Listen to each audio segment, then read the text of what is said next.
Hello, everyone. Shalom, and welcome to the Expert Circle podcast, where we talk each week with leading voices from the Jewish and Israeli community with the goal of making our business ecosystem stronger and helping our community with important tips and information.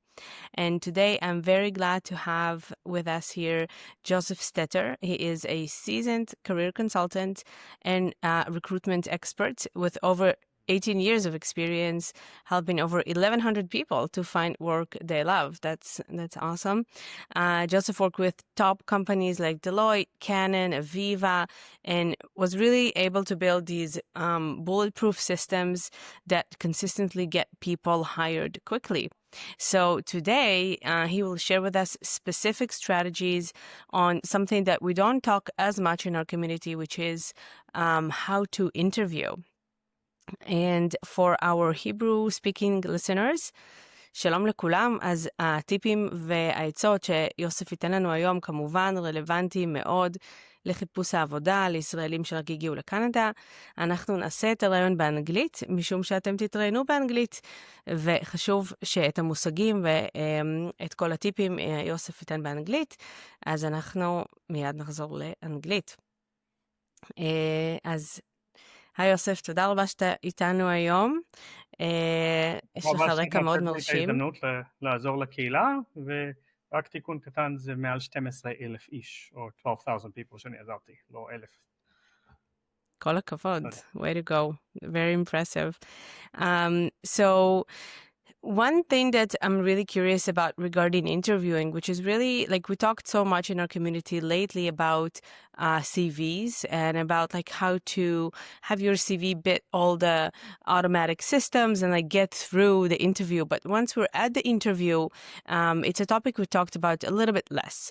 So what do you think are the biggest mistakes people are making in interviews today in general, but also for newcomers to Canada? So I'm going to answer this in two parts. First, your appearance, and second of all, kind of answering some questions. So appearance-wise, you know, if you're a smoker and you smoke before the interviews, a lot of people have allergies and sensitivities to it. If you show up with wrinkled clothes, dirty or stained, you know, even chewing gum in the interview, it should be common sense. But again, the Israeli culture is a little bit different because some of the nuances and the habits are not as looked at here. We're not that bad. Some yes, some no. Again, you know, similarly showing up, let's say late, not knowing the name of your interviewer, those are very basic, fundamental. On the interview sides, I'd say there's 2 or 3 major things that people do. Number one, they don't have any energy when they're interviewing. Like, oh yeah, okay, this, which is like people sense your energy right away. Number two, questions like "Tell me about yourself," which most interviews start with. People just kind of start blah, and they kind of talk about everything that's irrelevant to the job. Like, I have 2 beautiful kids, and I've been married for 15 years, and it's not relevant. So one of the best ways to kind of address that is if someone asks you, "Tell me about yourself," is to smile, look them in the eyes or above the eyebrows if you're a little bit shyer, and then say, "Where would you like me to begin?" Whatever the company tells you to begin, this is a hint. This is what's important. This is what you will do on the job. Otherwise, they wouldn't care enough to ask about it, right? And then the other... That's really interesting to basically return a question. Correct. Right? But it also gives you an idea of what they want to focus on. So also, in addition to that, if you give an example and they say, "Can you expand on it or give a second example?" They've just told you a huge hint. We love what you're saying. This is what we need on the job. Now, if you're ever asked, let's say, you know, do you know how to use this? And it's a particular technical skill. The default answer that everyone says is no, but I'm a really quick learner. The moment you say no, you're dismissed from the interview. So what you want to do is say, here's an example of something similar I did. Here's kind of the task I had. Here's the results or the significance of what work I did. And here's the strategy I used to get that. And by doing that, you're not saying no, because then you just tie in and say, because I've used this technology, I'm very comfortable that if you ask me to use other technologies, I can do the same for you or better. And the worst mistake of them all is that people speak in what I call autoresponder. So if someone in an Mm. interview says, "Tell me about this job," they automatically default to, "I know how to do this and I have experience with this and I've worked here." Nobody cares. What I want to know is, how great are you at what you do? So again, using interview acronyms like STAR, situation, task, action, result, or CAR or PAR, problem, action, result, right? So take and go, I was tasked with, let's say, building a call center from scratch. Okay. Restrictions was that my team leads, or my team calls leads that are more than 4 months old, more than 75 kilometers from the nearest campus.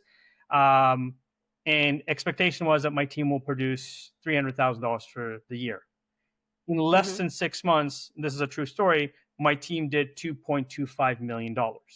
And so I'm Wow. confident that if you hired me as your sales director, I can do even better for you because I have experience and I know what to draw from, right? Rather than I know how to do sales, I know how to do lead a team and so forth. And I think this is the biggest separator for most people when they're looking for a job and they don't sell how great they are enough.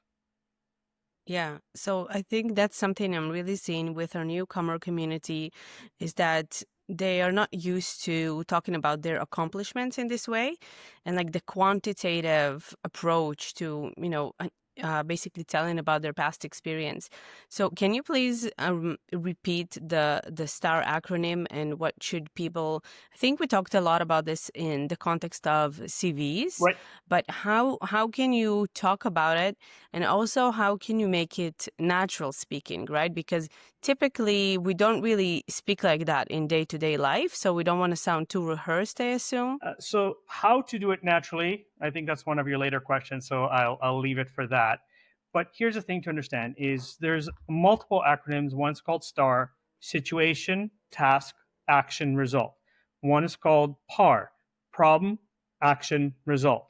One is called I think it's CAR, which is the same thing. It's kind of course of action, results kind of thing. So it's Mm-hmm. all the same thing. So kind of go, I was hired to do X. So, for example, if you're in social media, I was hired to increase social media engagement as a marketing expert, right? Mm-hmm.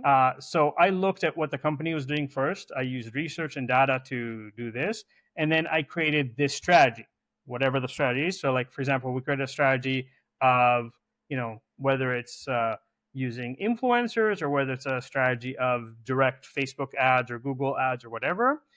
In 3 months and 6 months, whatever the outcome was, I was Mm-hmm. able to take, let's say, the Instagram page from 1,000 followers to 10,000 followers. Most of it was organic. Yeah. And so now, if an interview goes, okay, can you explain to me what you mean by how did you do it organically?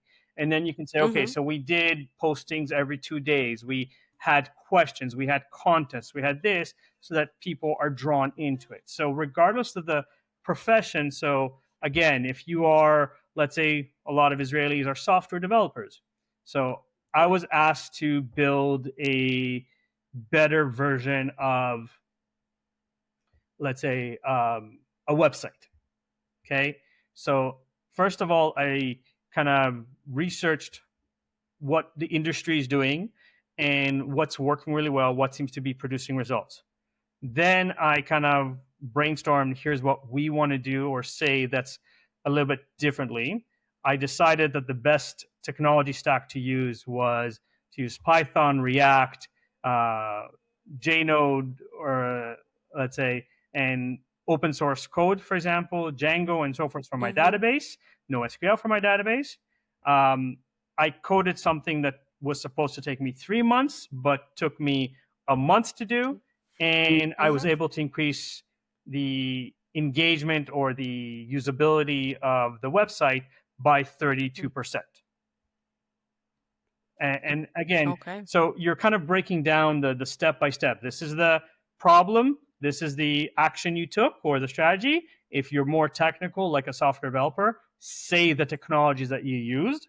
because it Mm-hmm. reemphasizes that you know how to use them, and then the results that you produced in one way or another. So the results can be quantified in dollar figures, in percentage figures, in time figures, in speed, in kind of savings, in operational efficiency, in macros, in templates, in documentation.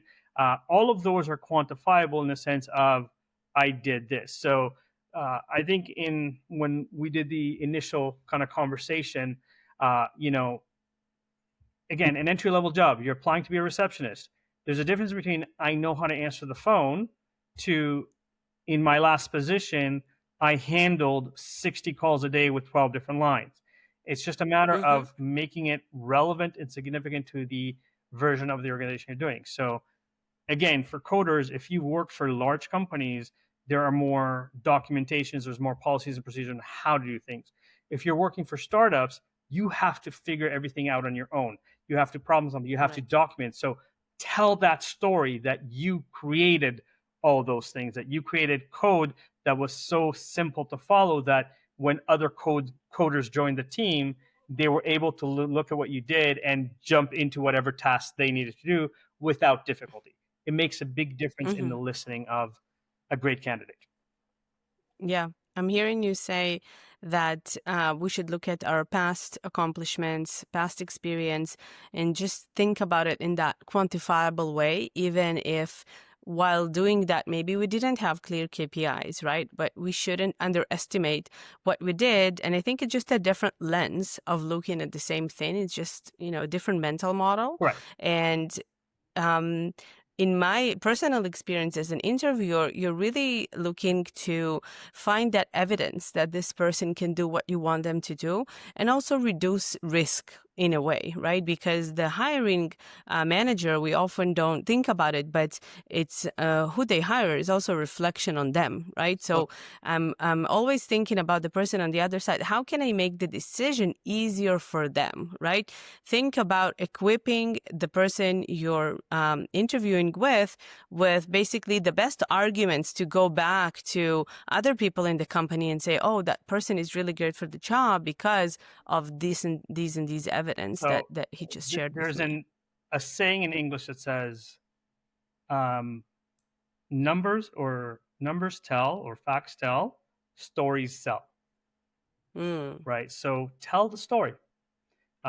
There's a level where I mean, if you take your platform, Amagal, you kind of yeah. said, okay, I want to help the Jewish community. And you started doing things to provide resources and connect the community. And because you've been out there, it's expanded to have a job board, to have this. But again, it's not like the Hamagal existed and you had like you might have had because I know your husband does some IT and stuff like that, mapping of how we want to do and what we want to do. But it's not like you can kind of say, I want to have this many members by this much, or I'm going to do this for like you can say this, we did this and this worked really well. We did this, it didn't work as well. So we kind of pivoted and did this. And it's okay to pivot because Mm-hmm. organizations have to pivot as well. But as long as you can explain the story, the logic, the strategy used to get from A to B to C, that's what companies want to hear because at the end of the day, Mm-hmm. that's what's going to give them the confidence that you're a good fit and you're able to do their requirements. Yeah.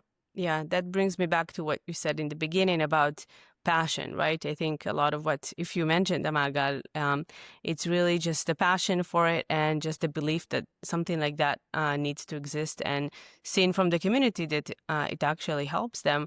But overall, the kind of being excited about what you do and showing that in the interview, if we tie it back to interviewing skills. So that actually leads me to the next topic. So we talked about a few things, and we started by talking about the biggest mistakes. So if we flip that, do you have some wow strategies, something that will really make someone stand out? So I can break down an interview into 7 simple rules that if you follow these rules, you're pretty much guaranteed to be one of the top candidates. And can I share a quick story before I tell the 7 rules? So Of my course, brother, practice what you preach. so no, so my brother was finished his third year in mechanical engineering, applied for an internship. By the time one of the companies responded to him, this was going to be more of a paper pusher job, and he already registered for his fourth year classes. So he decided to cancel the interview. I decided to go in as my brother. I studied economics and business. The only thing I know about mechanical engineering is what I wrote for him on his resume. My first interview, there was 100 candidates from 4 major universities across Toronto. Within 45 minutes, human resource called me back, said, "We love you. We need to come back for a second interview." I was like, all right, let's see how far I can take this. My second interview was with the manager of the department that I would potentially work with. Now, I spoke the truth about my brother's resume. My brother was on a team that designed a wheelchair for third world nations that uses a tank chain so it can go on any terrain. Came second in Ontario for the best mechanical engineering project of the year, won a $500 award from RBC, told the manager I studied thermodynamics and quantum physics. To this day, I have no idea what those are. Didn't even leave the parking lot. Manager called me back and said, "I adore you. I need to come back for a third and final interview." Out of 100 candidates, I made it to the final 3. I was the first one at 8:30 in the morning. The manager walked over to me and goes, "Here's your offer letter. The job is yours. All you have to do is pass this mechanical engineering test." Wow. I looked at him. I looked at the test. I looked at him. I looked at the test. I'm like, I cannot do this test. Manager looked at me and goes, "I know you're nervous. Let me help you." He solved the first 2 questions for me. Oh my goodness. I looked at him and go, "I am so sorry for wasting your time. I guess I'm a lot more comfortable with the design than I am with the calculations. I'm not the right candidate for this job. Thank you for the opportunity." Manager followed me to the car and begged me to take the job because I'd interviewed that much better than every other mechanical engineer. And again, I'm saying this because I've spent 30,000 hours to master everything there is to know about job finding. And so, with the exception of a few weird Google interview questions that sometimes I still need to think about, this 7 rules applies to pretty much 98% of questions. Rule number 1, come in with the confidence that you already have the job. If you've ever worked anywhere and you've been promoted internally, they don't come to you and say, "Marina, tell me about yourself." They say, "Marina, you're doing a great job. We'd like to give you a little bit more responsibility, maybe a little bit more money. Are you interested?" So come in with the attitude or the confidence that you already have the job and that you've been working there for a few years and now you're getting promoted internally, because it will make a difference in how you appear. Rule number 2, smile. Firm handshake and eye contact. Now, again, if you are shy, look above the eyebrows. It's a martial arts trick. It gives you peripheral vision. It gives the person the respect that they deserve, but doesn't go against what you personally believe in. Smiling. 95% of people forget to smile during an interview. Smiling will release endorphins that will help you relax. It also creates a conversation rather than question, answer, okay? Because we all had situations when someone says hi to you, and the way they say hi to you, you're like, "I don't like this person," because they didn't smile, and you didn't connect with them. So smile. And even if you don't naturally smile, force yourself to smile, kind of thing. Rule number 3, very, very important. Most people get this one wrong. No matter what the question is in an interview, it is not about you. It is about them. Let me repeat that. It is not about you. It is about them. So if they say, "Okay, can you do this?" "Yes, I can do it so well for you that I will produce these results." Or, "I've done this in the past and I will only do it better for you." But it has to be about them. So even if, let's say, you don't have a lot of experience, and let's say you wrote down your hobbies, and one of your hobbies is to play basketball, they'd say, "Okay, tell me a little bit about basketball." "My passion and dedication for basketball is the kind of passion and dedication I'll give your company." They don't care about basketball. Even if they have a basketball team and they need players for the team, they care about how you can contribute to them.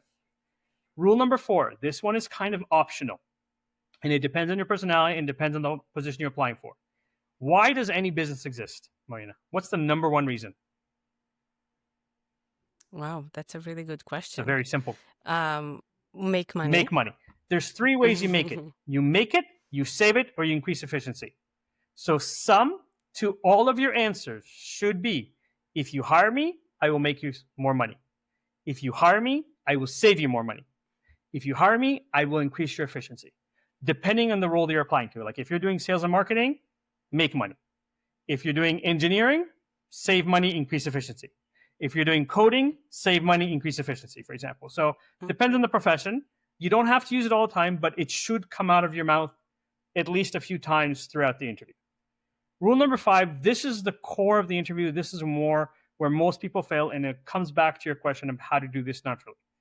Rather than saying my duties were, my responsibilities were, which is my duties were my responsibilities. This is usually the energy in that question. I want Israelis to start the conversation with one of the following 9 words: proud, significance, success, contributions, achievements, accomplishments, results, importance, or impact. So if you start and say, I'm proud, usually when you're proud, you will sit up, your shoulder blades will be back, you will speak from your diaphragm, you will smile. Because if you go, I'm really proud of the fact that I did this much, your energy, your physiology does not match your conversation. So again, the 9 words are proud, significance, success, contributions, achievements, accomplishments, results, importance, impact.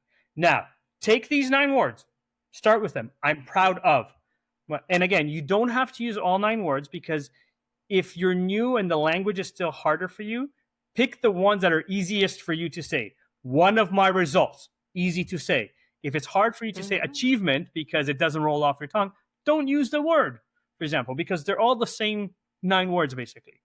But then give me the situation, give me the action you took in terms of strategy, explain the results to me that we talked about earlier. So use numbers, dollar figures, percentage figures, time figures, inventories, macros, templates, policies, procedures, documentations, special initiatives that you took. If you got 8+ in school, if you play piano and you're grade 10 piano, I don't care. It's all quantifiable. It all ties in. It doesn't matter what you quantify and how you quantify it. You have to be comfortable to say this is a result. Even if you've never really measured a result, you have a sense of what was accomplished. You have a sense of how good or how bad it is. So even an accountant, you automated this task. It saved you 5 hours a day. You can calculate what 5 hours a day is to your work-life balance, to your productivity, to whatever you want. So you can make the statement anywhere you want. So start with one of the 9 words. Again, proud, significant, success, contribution, achievements, accomplishments, results, importance, impact. And I'm repeating this on purpose so that listeners can get this and write this down and remember it. Pick a quantifiable result. I saved the company this much money. I increased productivity by this much percentage. I created documentations for this aspect of the business. Doesn't matter, it's all quantifiable. But this is what makes or breaks the interview, because if you use these words and you give examples and you tell stories, the interviewer does not need to guess if you can do the job. They're just deciding if they like you or not, which is a very big difference than can you do the job or not, because you've given them proof that you know what you're doing. Rule number 6, there's 2 parts to this. Your strength. For the love of God, please do not tell me that you're a hardworking, dedicated, committed team player with excellent communication skills and interpersonal skills. And perfectionist. That's a weakness, right? That's a weakness. Oh. Right? Tell me a story. So give me an example of how you worked 2 weeks of overtime without pay to finish a project on time and on budget, rather than just giving me the generic word, because they're subjective. Because here's the thing. Most of these words are not defined. So if I compare let's say hardworking. In Israel, you're used to work 6 days a week. Yeah. So what's hardworking if you're working 6 days a week? You're working 10 hours, 12 hours instead of an 8-hour shift. Understand, it's not there. So if I compare really, let's say, an accountant during tax season versus a nurse during the pandemic. An accountant during tax season is working 80 hours a week. It's usually mandatory. So what's hardworking for an accountant during tax season? 100? And then a nurse during the pandemic that had to work 4 hours of overtime because there was such a shortage of nurses. Does that mean that the nurse is less hardworking than the accountant because she's only working 2-3 hours of overtime every day or per shift? No, because there's different stress levels for each situation. And Israelis being resilient, given, there's always issues in the country. We're at war now, but we're still getting stuff done. So tell the story of what you did that's different, better, other, in terms of not just saying I'm hardworking, dedicated, committed team player. Which brings me to point B, your weaknesses. Okay? Please don't tell me that you're a perfectionist or that you're too hard on yourself or that, maybe your English can be improved, which can work for Israelis, but understand the design of the weakness question is not to see that you're perfect. The design of the weakness question is to see that if something were to go wrong, the company can give you some constructive criticism or feedback, and you're not going to go postal and shoot everybody in the company. That's what they're kind of worried about. Okay, so I recommend two ways to answer the weakness question. The first is to kind of make fun of yourself. So, Marina, you can say, you know what? My husband tells me I'm perfect. But if I had to think of something, I would say my time management skills, for example. Okay. The moment that you say your husband thinks you're perfect, if you've done a good job smiling, building rapport, kind of explaining, your interviewer will probably smile, maybe even laugh a little bit because someone else thinks that you're perfect. It's not that you're a perfectionist. And comedians do this a lot when they're going to do a racist joke. They always say, oh, my cousin is the most racist person. And then they can tell the joke and you laugh at the joke, but you're kind of subconsciously angry at the cousin. So do that. Right. So first is a little bit of comedy. Make fun of yourself. Pick somebody in your life. My kid, my this tells me I'm perfect. If I had to think of something and pick a weakness kind of thing there. The second one, which is more powerful, and I recommend more, especially if you're more comfortable with the interview process, is what I call the past, present, future rule. In the past, I used to have a problem with time management. Then I got hired by company ABC to work on a team with 10 different people. The nature of our project was that we constantly got new things to add, and we had to reprioritize what gets done. If my work didn't get done, none of my teammates' work could get done. Not only did we finish the project 1 month ahead of schedule, but we got recognized by the company as one of the best teams there. Because of this experience with ABC, time management is no longer a problem. And I will do whatever it takes to make your great company more money. Now, if you look at what I did there in the past, present, future, did I have confidence? Yes, you have. Did I smile, make eye contact? Yes. Did I make it about them? Yes. Did I tell them I was going to make them more money or save them money? Absolutely. Did I give them quantifiable results, which is rule number 5? So I just kind of incorporated all the rules back. And then I did this very solidly because rule number 7 is suck up wherever possible. So notice I said your great company. I didn't say your company. So it's very subtle, sucking up. So sucking up is not just, oh my God, it sounds amazing. I'd love to work here. This is great. This is amazing. But it's also questions you can ask at the end of the interview. Questions like, if I were hired tomorrow, what is the first thing I can do to make an immediate impact? Notice the word I'm emphasizing. What do you think the listening of the interviewer is if you're asking about making an immediate impact? They're going to go, we need this. And even if you gave them that example during the interview, you go back to that and remind them that you can do that right away. Another great question that I love asking is, what would you say is the biggest obstacle for success in this position? Right? Now they're going to go blah, blah, blah. And you're going to give them an example of why blah, blah, blah is not an obstacle for you. And that you can do it right away. And the third question that I like to ask, which is a 2-part question, is of other people that have held this position in the past or currently hold this position, what are some of the characteristics that you would like to see repeated? They just told you who they want to work with. And then if you want to know if you're getting the job, ask them, and how do you see me fitting in? If they hesitate, if they need to think about it, you're not getting the job. If they answer you right away, they're impressed with you, you're in the running. Wow. Right? 7 rules. Amazing, amazing strategies. I feel like we're going to need to write them down for our audience, and definitely have everyone refer to that. So thank you so much for these tips. Now, we have mentioned a few systems, the STAR system and now the 7 steps. How can people balance being prepared with kind of having this natural flowing feeling like I'm prepared, but actually feeling natural and projecting that they're naturally confident in the interview? So I think there's a few parts to that question. So first is the way your resume is written. If your resume is just written with one result or kind of a lot of the technical but not the story, then you need to adjust your resume to adjust the story. Because if you have your points in your resume, as I mentioned, if you start with one of the 9 words, how you formulate the answer afterwards is irrelevant because the energy and the quality of the example and the process of kind of how I did it will come naturally from you. And so, like when I work with my clients, I purposely don't say memorize a script. I Mm-hmm. teach them the 7 steps.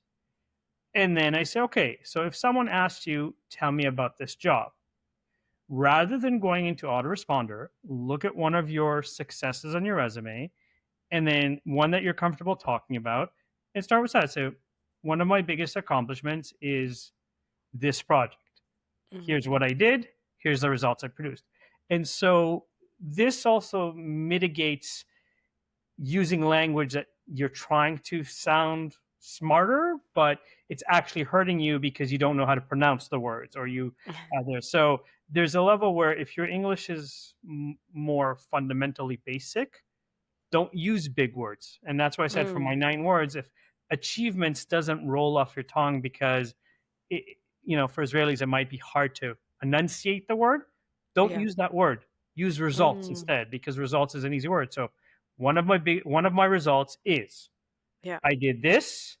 This is how I did it, and you know, in the formula of I'm confident I can do it better for you, or I can do it. So it doesn't really matter. Now, understand that in the psychology of interviewing, for some reason in the English language, we keep finding new ways to say the exact same thing over and over again. So whether the interview says, tell me, give me, describe, how would you, what would you do if this happened in this example, compare these two things, it is all the exact same question. The Mm, company is asking you, can you make me money? Can you save me money? Or can you increase my efficiency? That is the only reason I'm interviewing you. Not because I have an empty chair and it looks weird that there's an empty chair in the office, kind of thing. So if you understand that, whether they say, tell me about this job, or they say, describe what you did in this job, or mm-hmm. give me an example of how you went above and beyond. Again, can you make me money? Can you save me money? Can you increase my efficiency? So for, let's say, especially the Israelis where English might not be their first language, if you start with one of the 9 power words, which again, as a reminder, proud, success, significance, contributions, achievements, accomplishments, results, importance, or impact. Okay, Mm, so given your psychology background, for example, Marina, you can say one of the biggest impacts I made is I had a patient that suffered from X, Y, and Z. This is the therapy I recommended, and this is what we noticed within 2 weeks of kind of therapy, for example. mm-hmm. So, I in your wish 2 weeks, but I get your point. right, but here's the thing: for you, Yeah. impact might work very well. For someone who is an accountant, for example, they might not think impact. So use a result like result, or use one of my successes was Mm-hmm. simplifying this process. It doesn't really matter which one you're using, but I recommend, especially if you're new to the process, start with that word and then know which story or and again, it's perfectly okay in an interview to say, can I have a few seconds to gather my Yeah. thoughts and process because you're owning the fact that you're trying to kind of give a correct example or correct there. Now, Yeah. if you've done a little bit of homework on the company and thank God to ChatGPT where it knows everything and you can ask a question like, what are some of the key strategies this company has implemented in the last 5 years? Mm-hmm. Then Yeah. you can know what are the factors that you need to talk about from a perspective of your experience and how it relates to the strategies that they've done, for example. But at the end of the day, I don't believe in memorizing your answer completely. Yeah. I think it should be a conversation. Yeah. So, know what it is that you've contributed. And for a lot of Israelis, the hardest part is, how do I quantify what I do? Yeah. Understand that you might think it's small and irrelevant, or you might think this is part of the routine. This is my day, Yeah. but that doesn't matter, because that could be the most important thing to the company that's interviewing you. So whether it's the way you're organized, whether it's, you reorganized this and it took you a day to do it and it was easy, that doesn't matter. It's still an example. It's still a story. And if you are dismissing it in your head, you're not giving the employer the opportunity to Yeah. understand that value. Because for you, it might be like, yeah, I do this every day. But for companies that are interviewing, maybe that's the one thing that they're missing and that no one's talked about in the interview. So Yeah. whether your example is big or small, pick an example, right? And then run with it, so that there's relativity. If you're in sales, you don't need to give extreme examples. You could say, like, my target was to get 10 sales a week. I got 11. You still surpassed the expectation. Yeah. You still made more than that. Or I got 10 a week and I was consistent week over week to Yeah. get at least 10 a week. So if you Yeah. say at least 10, you're not quantifying how much over, but you're still quantifying that you're achieving results. Yeah. And that's, I think, the most important thing for people to understand is, don't try to memorize your answers, because Mm-hmm. a good interviewer will ask you variation of the questions, right? Yeah. So specific to it, like, I tend to ask more broader questions for people, because I'm also measuring the physiology, meaning their body language when they speak. Mm. But um, I'm also looking to see what you think is success. Because, if your success is, I graduated from university, but you're now have 10 years of experience, somewhere along the lines in the 10 years, there's a gap Yeah. that there. So if you have 10 years of experience, you should have proud moments from your career, not necessarily your education. Now, there's a difference between saying, I was working full time and did university full time and I graduated with honors, because that shows the work ethic, and that shows in terms of your strength. That was from the 7 rules, and Mm-hmm. that's a great example. But again, if there's nothing from you, like, and here's the easiest way I teach people to prepare for the interview. If you're lucky enough to be married or be in a relationship, when you go home and tell your partner about your job, do you go, I did my job today? That's not the stories the employers want to hear. Mm-hmm. They want to hear, like, you'll never guess what happened to me today. Like, my boss came and gave me, like, this most complicated problem where I had to solve 3 different things and I had an hour to solve it. And I sat there and I brainstormed and I came up with an amazing solution. And you can't believe this. And we're going to do this and we're going to do this. That is a story you want to tell your employer. So Yeah. think about how you talk to your partner when you're excited about there. Mm-hmm. So, with Magal, when you guys are like, oh, we just signed a partnership here, we just did this, and you're telling your husband about that, that's a story you want to say in an interview, because that's what's going to sell you better than anything, because that's where your passion and your Yeah. confidence is also going to come out. Yeah, absolutely. I really agree. And um, around the results, I think we're hearing a lot from folks starting to work here that came from Israel, that the workload they're used to and the amount of responsibility is much greater in Israel than here, Of right? course. So that means that a lot of the things that for those who listening that have experience from Israel that just sound obvious and just routine and day to day are actually above and beyond for a lot of the workplaces here in Canada, not offending anyone, right? It's like, keep in mind, the workplace here is 5 days a week. In Israel, it's 6 days a week. The workplace in Israel is more intense in a sense that there's always outside factors, so you don't have time to kind of go, I'll leave this till next week, Yeah. because we're in a Who situation knows? now where It's gonna happen next there's a week. war and you might not be able to work for 3 days. So there's a mindset of, if I have it today, I will try to get it done today. Yeah. Whereas in Canada, we are blessed enough to be in a peaceful country Yeah. where you can say, this is not that important. I will leave it for 2 weeks because I need to finish this first. And that's why productivity wise, we might be way ahead. But again, if you're coming to Canada, it's a different environment. And so Yeah. just because it's normal to you and you do it that much faster, that's what should sell you, because you have a mindset of getting things done today rather than postponing it Yeah. or putting it off. And so Right. use that to your But advantage from perspective of this is how you operate, this is the results you produce, and um, yeah. go from there.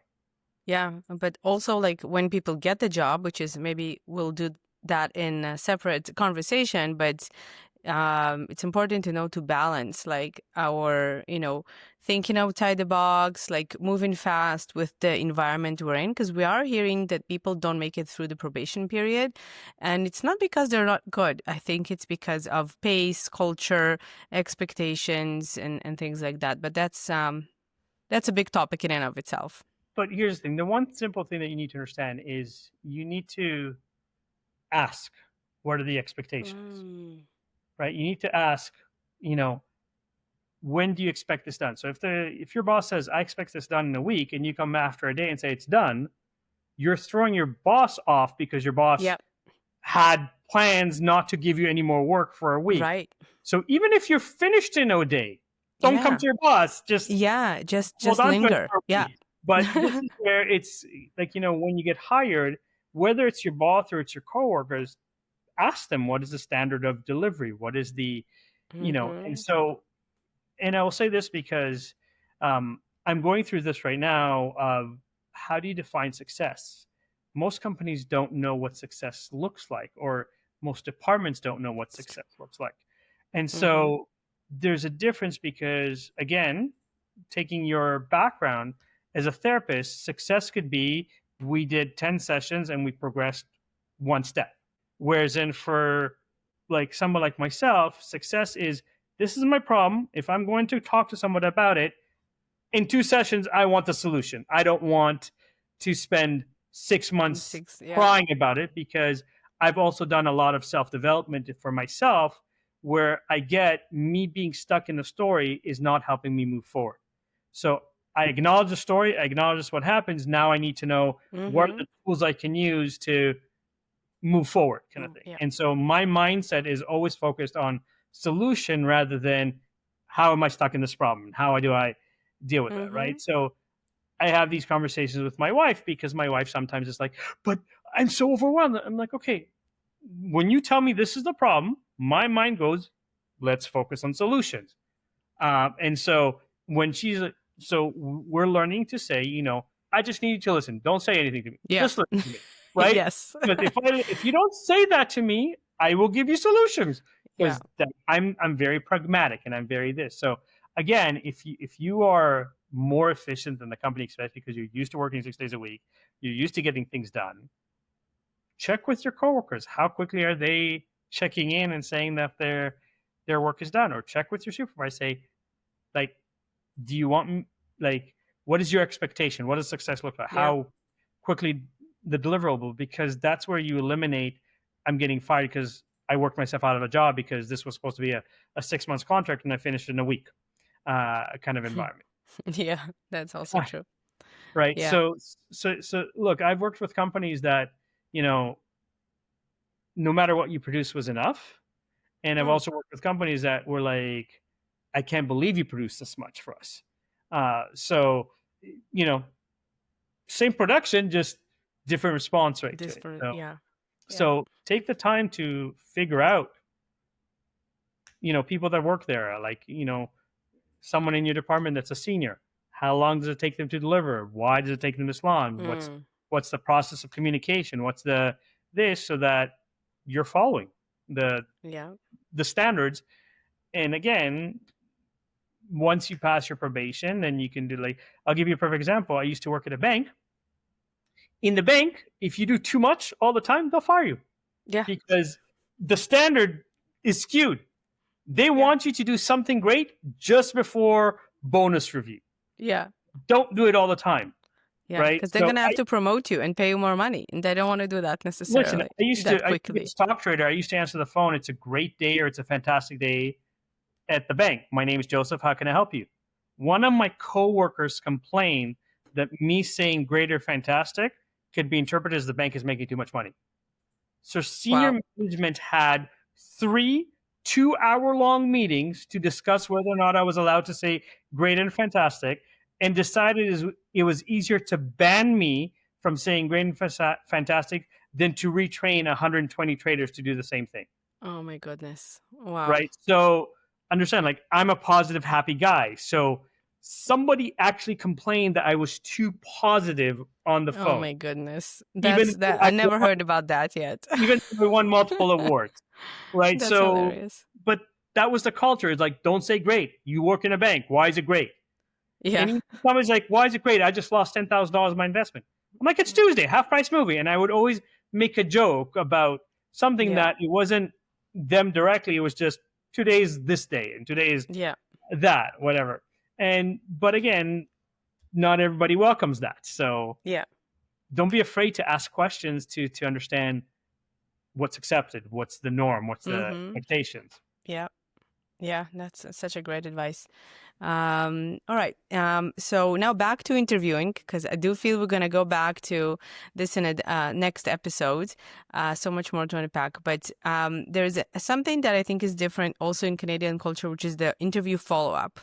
And I think that the times that I was a hiring manager in Canada, I was actually really looking forward to the interview follow-up as a measure of this person knows the rules, right? He like kind of depends also, like I was interviewing for a big corporation. So I'm like, I want to know that they know the rules of the game in a big corporation. So, and it just, I don't know, it was a nice gesture, and I really valued it. And I don't know to what extent our Israeli followers are familiar with that practice, or they're doing it. Hopefully they are, but tell us from your perspective, like the interview follow-up, what's the etiquette? What do you recommend? My gut tells me you're going to recommend us something out of the box. I see it by your smile. I'm starting to get to know Yeah. you. But yeah, what's So your take? interesting. So it's always a good idea to do a follow up where you kind of recap the 3 to 5 key points that you talked about and the results that you produced as a reminder of why you are the standard for Mm-hmm. compared to others. Now, me personally, I recommend that you go on 1, 2, 3 greetings or like free greeting cards, and you find a card because it has sound, it has music, has a little bit of animation, so it adds a little bit of personality to the thank you card. And especially when you're sending a link via email, it's just kind of nice. Oh, I got a card. I got this, and Wow. right. So You did deliver. It is something I never heard before. right. So because again, it's like almost like planting a seed of a connection. Like, I'm not just here in the Yeah. interview with energy. I'm also thanking you. Now, again, if financially you're okay with it, like for example, before your interview, go to Shoppers Drug Mart or any grocery store, buy a box of chocolate, right? And as you're leaving the interview, leave the box of chocolate with the reception with a thank you card pre-written. Okay. Is that so? I feel like most of my interviews were Zoom, up until like the contract. Right. So I didn't have that physical experience, So again, but the email. wouldn't that be in contrast to some of their like anti-bribery, anti-corruption of The, some? the law in Canada states that you are allowed to give up to a $500 gift every 6 months. Now, if you're buying something like chocolate, Yeah. usually that's shared with other people. It's not like you're gonna eat most of the time. You're not gonna eat the box of chocolate yourself. So you're not really You bribing. talk about yourself. I don't know. No, I'm joking. Right. But I'm saying, like, generally speaking, if like let's say you're working Yeah, in HR obviously in and you the get a box, office it will be you're shared. gonna put the box on your table. It's a way Yeah, for you also to build the community and the friendship in the office. for So, like, sure. for example, I as a recruiter, whenever I placed a candidate in a job, on the first day of the job, I would send the candidate a dozen rose cookies to congratulate him because when everyone's like, "Oh, it's your first day, you already got a package," but the package Mm, says, "Congratulations on joining this amazing team." And now your nice. coworkers are seeing that you got cookies, and you can go, "Hey, would you like some?" And it builds Mm, instant rapport right away. I would also Nice. send a dozen rose cookies to the person that interviewed my Yeah. candidate, Yeah. right? So it was a two-way stream where my business card was in it. So it was a subtle way of know Yeah. who I am and everything Yeah. like that. And Remember who got you this hire. Yeah. right, but again, if you're doing a Zoom interview, like you can type in an email with a thank you. Again, in the email, focus on here are the three key examples that you gave that would make you ideal for this role, and kind Mm-hmm. of reinforce the kind of the strategy, the results that you got, and the significance of them. And again, in my case, I like to be a little bit more creative. So if you go and type in free greeting cards. I think 123 Greetings does it, or Yahoo Greetings has a few free ones. There's quite a few of them. I don't even remember which ones. Just kind of like choosing a GIF that has a GIF that Yeah. has, Dan saying this. It's just something because A nice music touch. and like there's an expression in English that says a picture can say 1,000 words, Yeah. right? So having a picture and your name all of a sudden Yeah. associates to it, and it also reinforces that Mm-hmm. what, I like this person, but this was kind of the icing on the cake or the cherry on the cake kind of Yeah. thing. Yeah. So yes, it's a good idea to do it because it allows you to keep the lines of conversation open where you're like, hey, I haven't heard anything. Is there anything else you need from me? Is there anything I can kind of show or anything you want me to test to prove to you that I would be a great fit? But Mm-hmm. it's a Yeah. way of showing that you're ready to contribute in essence To and get produce results. started. Okay. Amazing. Well, thank you so much, Joseph, for this amazing tips. I learned so much myself. So if I ever need to interview again, I'll definitely use. But also as a hiring manager to interview, these are actually great tips, like from the other side. So I think anyone listening can really benefit from this, senior and junior alike. So thank you so much for joining us. And for those of you who are listening and want to get in touch with Joseph, all of his contact links will be in the show notes. And I also have a feeling we will follow up with some material to summarize our 7 steps for an amazing interview and the 8 words of impact. Nice. Yeah. Um, and thank you so much and have a lovely day. And I'm sure we're going to have you on here for round 2. I would love that. Thank you.